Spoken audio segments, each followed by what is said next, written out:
नमस्कार, मैं हिमांशु। आप देख रहे हैं बाइजस्कोप न्यूज़। आपको बता दें कि महिला आरक्षण बिल को लेकर लगातार पूरे देश भर में लगातार पक्ष विपक्ष पर निशाना साध रहा है। तो वही आज विपक्ष आज पूरी तरह से सरकार को घेरा है और घेरते हुए तमाम बातें उन्होंने कहा है कि आज आरजेडी के मुख्य प्रवक्ता शक्ति सिंह यादव ने प्रेस वार्ता कर मीडिया को यह जानकारी दिया कि जो बिल 2023 में पास हुआ है तो उसको अभी लाने की क्या ज़रूरत थी। तो तमाम बातें शक्ति सिंह यादव ने कहा है। तो आइए हम आपको सुनाते हैं कि उन्होंने क्या कुछ और कहा। सभी पत्रकार साथियों का आज के इस महत्वपूर्ण प्रेस वार्ता में स्वागत है, अभिनंदन है। इस तपिश में आप लोग पहुंचे, इसलिए मैं आपका शुक्रगुजार भी हूँ। यूँ तो प्रतिदिन आप लोगों से मिलना जुलना होता ही रहता है, लेकिन आज खास दिन है। प्रधानमंत्री जी के बयान असम में खुलकर के है 5 राज्यों के संदर्भ में महिलाओं का, और दूसरी तरफ भारतीय जनता पार्टी पूरी एनडीए आज आक्रोश मार्च के नाम पर दिखावा करने की कोशिश की, वह भी आपके सामने है। एनडीए में फूट दिखा, वह भी दिखाया सामने आपका है। तुलसी सिंह रूस के चले गए, यह भी आपके सामने है। कोऑर्डिनेशन का अभाव दिखा, जिनका बहनों को बुलाया गया बैठक के नाम पर आक्रोश मार्च में। कोई तेजस्वी जी के नारे लगा रहे थे, कोई कह रहा था कि नीतीश जी को पुनः मुख्यमंत्री बनाने के लिए आए, कोई बड़ा बैठक के लिए आए। लेकिन ये जरूरत कैसी है? जिस बिल को, जिस महिला आरक्षण बिल को पूरे विपक्ष ने मिलकर करके लोकसभा और राज्यसभा 2023 में पारित कर दिया, पास हो गया, उसकी अधिसूचना जारी 16 तारीख को राष्ट्रपति की मंजूरी मिलने के बाद भी वो ठंडे बस्ते में था। तो महिला के प्रति प्रेम कितना है भारतीय जनता पार्टी का, यह दिखाने की बताने की जरूरत नहीं है। राष्ट्रीय जनता दल सबसे अधिक महिलाओं का प्रतिनिधित्व देने में बिहार में आगे है। चाहे लोकसभा का सवाल हो, विधानसभा का सवाल हो, विधान परिषद का सवाल हो, आज भी 41 हमारे आंकड़े प्रतिशत के रूप में 17% हम लोगों ने 2025 के चुनाव में टिकट देकर के साबित किया। कितना दिया भारतीय जनता पार्टी? जितने सीटों पर लड़ाई है लोकसभा में, विधानसभा में, जरा प्रतिनिधित्व का आंकड़ा निकाल करके सार्वजनिक करें। महिलाओं के प्रति प्रेम का, सहभागिता का अपना जारी करें। प्रेस बड़ी चुनौती है भारतीय जनता पार्टी से। सीधे तौर पर महिला विरोधी जिनके आचरण रहे हैं मणिपुर में, महिला विरोधी आचरण इनके पहलवानों के मामले में निकला, महिला विरोधी आचरण इनका उत्तर प्रदेश में निकला, और उसके बावजूद भी महिलाओं के नाम पर 5 राज्यों के चुनाव को ध्यान में रखकर डिलिमिटेशन यानी परिसीमन को ध्यान ला करके उसके आगे महिला मिला करके क्षेत्रीय संतुलन बिगाड़ने की नापाक कोशिश करना चाहते थे। उत्तर भारत में और दक्षिण भारत में ये झगड़ा लगवाना चाहते थे, टुकड़े टुकड़े गैंग में बदलना चाहते थे। विपक्ष सत्ता प्रतिष्ठान का वो दर्पण होता है जिसे हर चीजों को ख्याल करना पड़ता है देश हित में। संविधान को बदलने की नापाक कोशिश को पूरे विपक्ष ने समझा कि जब महिला आरक्षण जब पास हो गया है तो फिर से महिला आरक्षण, नारी बंधन अधिनियम लाने की जरूरत कैसे आ पड़ी। जो हमारे वर्तमान में लोकसभा की जो स्थिति है उसमें आपको देने में क्या दिक्कत हो रही थी? 5 राज्य को चुनाव में ध्यान में आनंद फानंद में लाया गया निर्णय क्या? और आज आप सभी पत्रकार साथी इस बात के गवाह हैं कि कारगिल चौक पर नियम के विरुद्ध सत्ता पक्ष के लोगों ने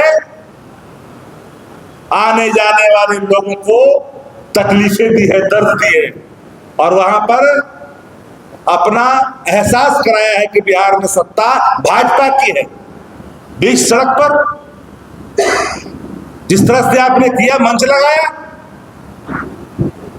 आप में कोऑर्डिनेशन नहीं दिखा, लेसी सिंह भाग गए घुस करके, जीविका दीदियों को आपने बुलाया। अरे हम तो वही चाह रहे थे ना महिला आरक्षण में, वर्टिकल रिजर्वेशन का हम शुरू से रहे पक्षकार रहे हैं,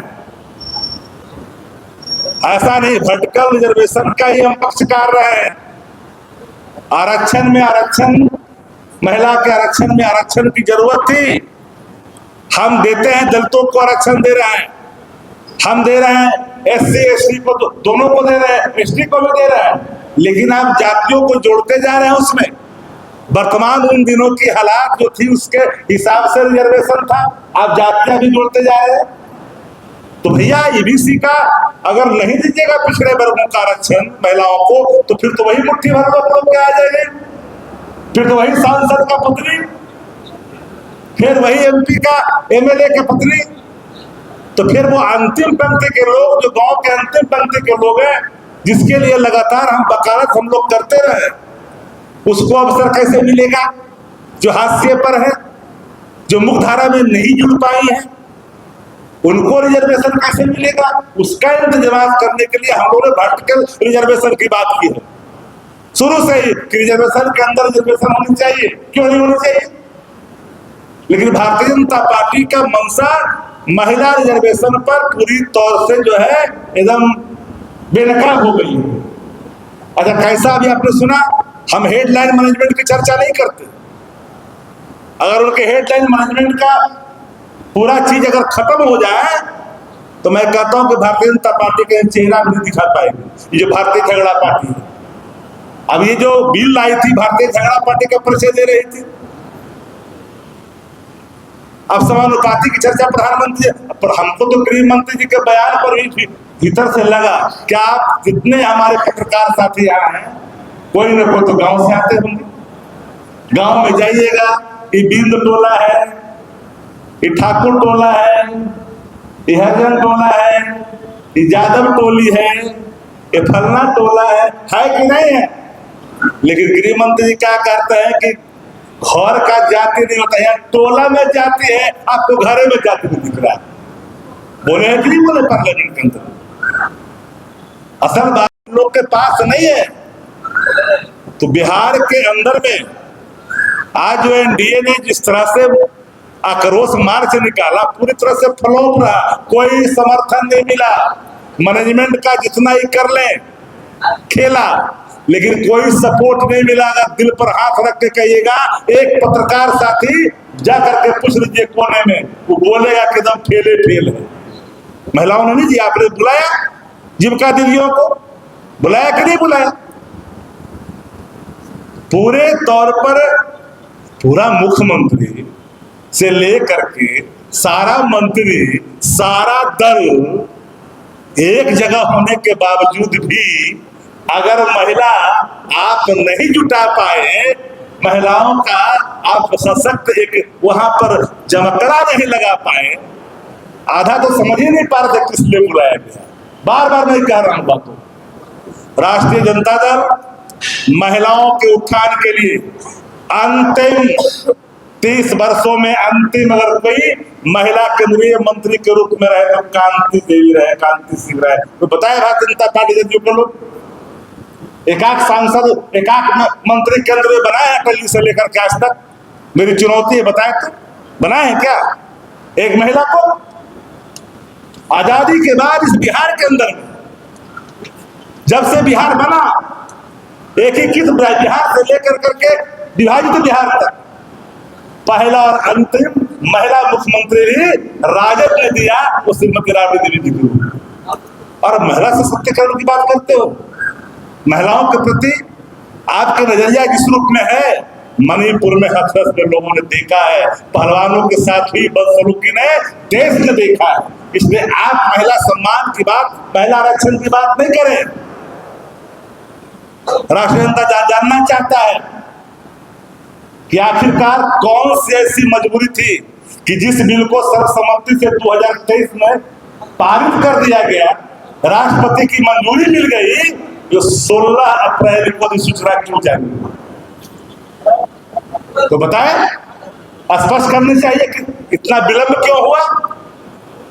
इस बिल के पीछे इनके जो हिडन एजेंडे थे संविधान संशोधन का, 2/3 का, इसीलिए लोग विपक्ष से मांग रहे थे, जो अंदाज में अपनी वक्तव्य दे रहे थे पार्लियामेंट के अंदर में, इस खतरे को विपक्ष ने समझा। विपक्ष की नैतिक जिम्मेदारी देश की एकता और अखंडता को बहाल रखना भी है। सवालें सत्ता प्रतिष्ठान से होती है, सवालें विपक्ष से सिर्फ विपक्ष का दायित्व सत्ता प्रतिष्ठान की नाकामियों को आम जन के बीच में रखना होता है। और महिला रिजर्वेशन के नाम पर 5 राज्य को चुनाव को ध्यान में रख करके किया गया फैसला, ये माफ करिएगा, महिलाएं इस बार भारतीय जनता पार्टी को अब महिला को हटाने के लिए महिला से निवेदन कर रहे हैं। ममता दीदी महिला है कि नहीं? बंगाल में मुख्यमंत्री अब महिला को हटाने के लिए प्रधानमंत्री जी महिला से अपील कर रहे हैं। महिला पर कितना असर पड़ेगा भैया? जो आपका मुख्यमंत्री नाम नहीं लेना चाहते हैं, आप शब्द बोलता है और उस शब्द को महिला सहन करेगी। असम के मुख्यमंत्री ने क्या कहा? उतनी हल्की उतनी भद्दी टिप्पणी लोकतंत्र में कोई उस उच्च पद पर बैठा व्यक्ति नहीं कर सकता है। ये सिर्फ भारतीय जनता पार्टी के 4 चेहरे में शुमार है और शामिल भी है। इनके नेता बताइए कि आपके कानून मंत्री जी ने पेश किया था कि नहीं? भारतीय जनता पार्टी बताए 2023 के अंदर बिल पास हुआ था कि नहीं? मेघवाले भी थे ना? अरे मेघवाले भी थे ना? तो देश को जानना चाहिए। बिहार के बच्चे राष्ट्रीय जनता दल अपने संगठन के माध्यम से महिलाओं को यह आश्वस्त भी किया है, जानकारी भी दिया है कि जो वर्तमान में जो ये नारी बंधन अधिनियम है, यह एक बहाना है। ये बहाना है। पहले से कानून ऑलरेडी पारित हो चुका है, अधिनियम बन चुका, आरक्षण लागू हो चुका है। इसे राष्ट्रीय जनता दल ने इन चीजों को समझा है और पूरी भारतीय जनता पार्टी आज जो है अपनी ताकत का आजमाइश किया। अंदाजा लग गया होगा कि बिहार समझ चुका है, वादा खिलाफी बिहार बर्दाश्त नहीं करता। ये पहली संकेत है, आम जन के गुस्से का ये पहला संकेत है कि सत्ता प्रतिष्ठान की एकीकृत पूरी पार्टी के होने के बावजूद भी समर्थन प्राप्त नहीं हुआ। 25 से 30 फिर से नीतीश इस वादा खिलाफी को बिहार की जनता को ही झांसा दिखाया गया। ये कहा गया था कि पीछे में निकाल देंगे, इलेक्टेड को सिलेक्टेड कर देंगे, कहा गया था? नहीं ना कहा गया था।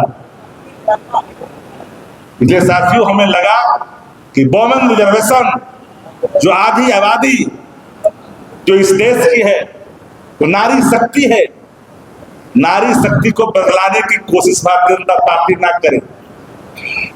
नारी को हटाने के लिए नारी का इस्तेमाल न करो। बंगाल में नारी है, सशक्त नारी है, समृद्ध नारी है, भाषाई तौर पर, राजनीतिक तौर पर, शैक्षणिक तौर पर, प्रशासनिक तौर पर। इसलिए वहां पर असर नहीं पड़ेगा। तो आपको हम बता दें कि ये जो है सीधा तौर पर जो है बिहार आरजेडी के मुख्य प्रवक्ता शक्ति सिंह यादव ने सरकार को पूरी तरह से घेरा है और सीधा निशाना साधा है कि 2023 में जो बिल पास हो गया है वह अभी उसको लाने की क्या जरूरत थी। तो पटना से हिमांशु सिन्हा की रिपोर्ट। घर रहने का मकान भर नहीं, ये खुशियों की तिजोरी है।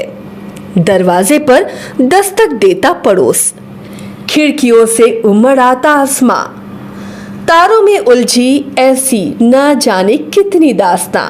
कहती हैं चले डायमंड सिटी, एक सफर हम सफर के साथ अपने घर तक। Diamond city, life long bonding, 500 से ज्यादा खुशहाल डायमंड परिवार। जल्दी करें, सिर्फ 200 फ्लैट बाकी। आज ही बुक करें अपना आशियाना।